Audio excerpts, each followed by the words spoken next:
God, you're all right. God, yeah, let's thank God, shall we? For his blessings are raining down upon me. Wait, that's not rain! Bruce, please don't do that, honey. You know that everything happens for a reason. That I don't need.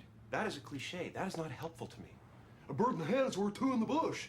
I have no bird. I have no bush. God has taken my bird and my bush.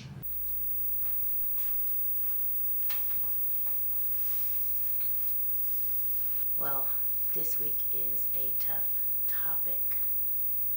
Death is not fair. And why does this keep happening to me? You know, I didn't tell you guys I had answers to these questions because I don't.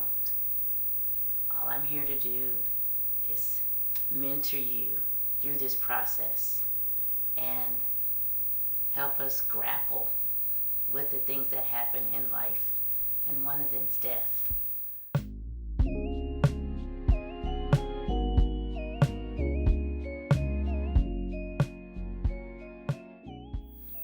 And I can't argue with you.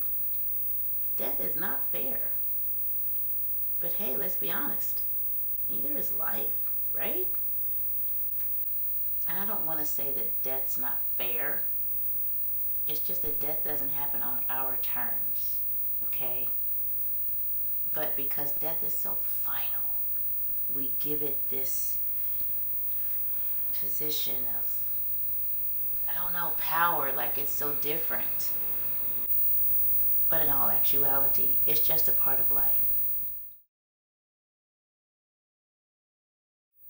One thing is for sure, well, two things they say, you know, in life that are sure are death and taxes. And even if you cheat on your taxes, you're still gonna die. Now, how it happens, right, that's the thing. And I hope that's clear to everybody. Everybody's going to die, okay? It's a part of life. If you are born, if you started, you will end, right? And yeah, the way it happens is just not always the way we would like it to happen. Many of us are Disney fans. We watched the movie The Lion King, and we all sing the song that none of us know the words to.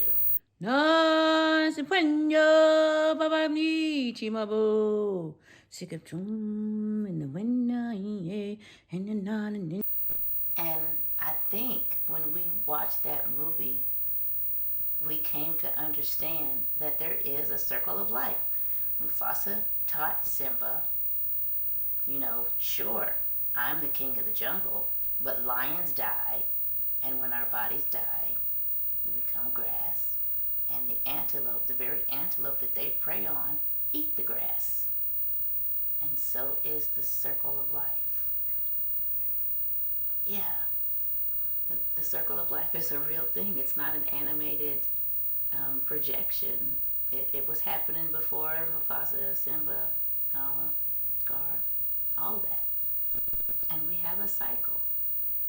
And the way the cycle, we like it to work is, you know, grandparents go first, and then the parents, and then the kids. You know, you get older and older. That's not always the case. That wasn't the case. I think burying your child is one of the worst things you can experience. I have some very dear friends who have buried their babies, newborn babies. But it's just like the first time you experience anything or the first time you do something. Sometimes you don't understand it, sometimes it's scary. But then when it happens again, it's not as bad as it was the first time. Well, but with death, you know, you only have one mom. You only have one dad. Maybe you only had one child. So when it happens, you don't, you know, it's a one and done. You don't get that chance to experience it again and learn the ropes and get used to it. But it's a circle of life. And I think if we have that understanding, if we have that expectation, if we are clear that death is not fair, life is not fair, they just are. You know, when you go to school, you understand there are 12 grades, you know, you go, you learn, you take a test, and like you understand what's coming. And there's no like life school that tells you these things, you know?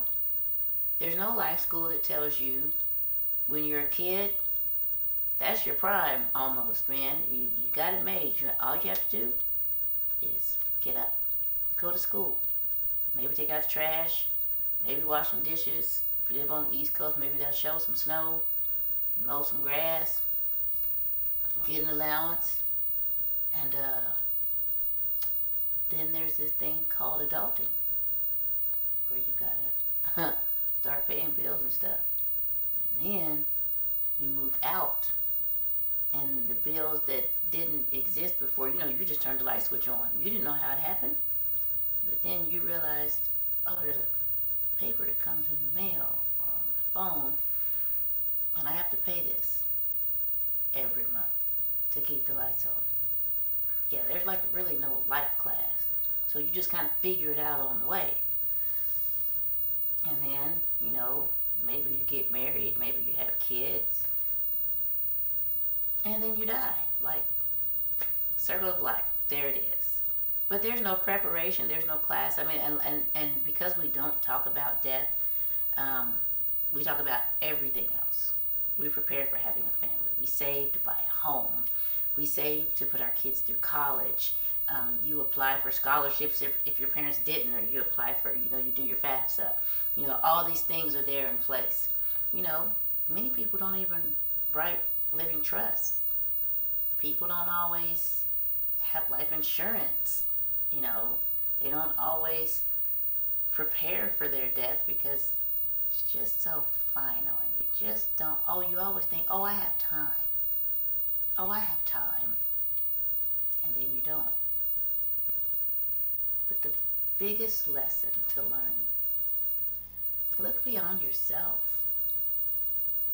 I know that grieving, I've told you all, is a time where you can be selfish.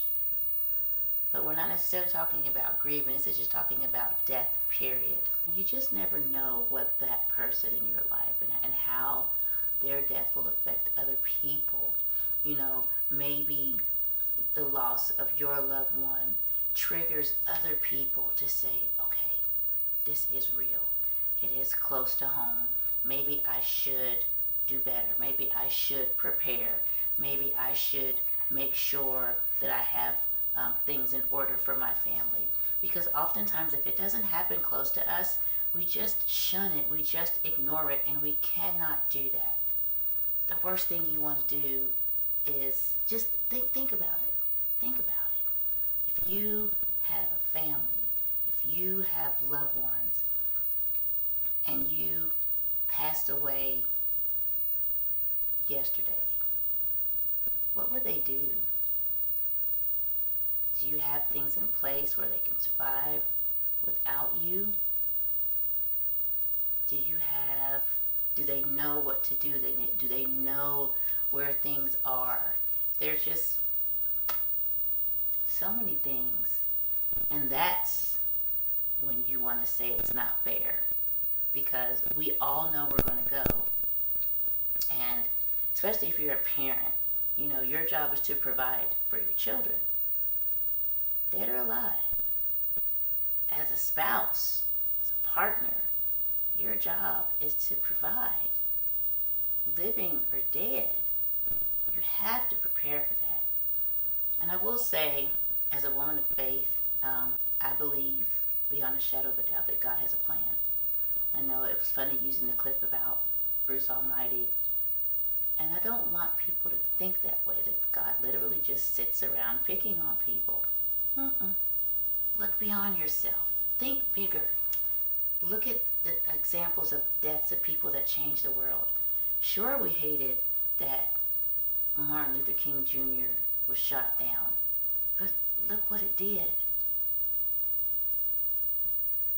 We all saw the tragic murder of George Floyd, but look what it did.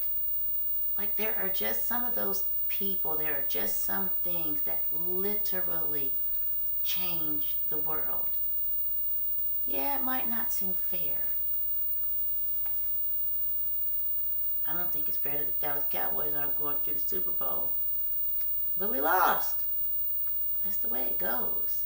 So the way to get you back on your grief journey, so you can grieve, is to basically just realize that death is a part of life, and that if you're born, you're gonna die. But just be ready for it. And God is not picking on you. Very quite the opposite. And I truly believe that if you look beyond yourself in these situations and look around and see the changes that have been affected, you might feel a little different. And if not, it's okay. We're just going to keep working through this. Because one thing is for sure, there's only 2 states you can be in. You can be alive or you can be dead. And as long as you're living, live. So you're not living in